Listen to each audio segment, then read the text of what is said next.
येवला शहरासह परिसरात मोकाट जनावरांचा सुळसुळाट असून अनेक वेळा ही मोकाट जनावरे नागरिकांवर हल्ला करतात। नागरिकांना जखमी केल्याच्या घटना घडल्या आहेत। तरी संबंधित प्रशासनाने या जनावरांचा बंदोबस्त करावा अशी मागणी जोर धरू लागली आहे। येवला शहरावरती महामार्गावरती असणारे मोकाट जनावरांचा सुळसुळाट मोठ्या प्रमाणात दिसून येत आहे। तरी येवला नगरपालिका प्रशासनाने या गोष्टीची दखल घेऊन संबंधित मोकाट जनावरांच्या मालकांना त्वरित नोटीस देऊन त्यांना कळवावे का आपापले जनावर आपापल्या ताब्यात घ्यावे, अन्यथा गौशाळेत हे जमा करण्यात येतील।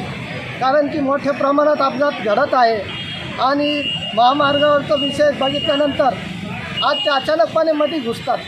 याचं कारण असं आहे, आज आम्ही माझ्या डोळ्यासमोर मी एक महिलेला गाडीखाली म्हणजे अक्षरशः ते गाई तिकडनं आल्यानंतर तिला उडून दिले आणि आम्हाला ते मदतीसाठी जावं लागलं।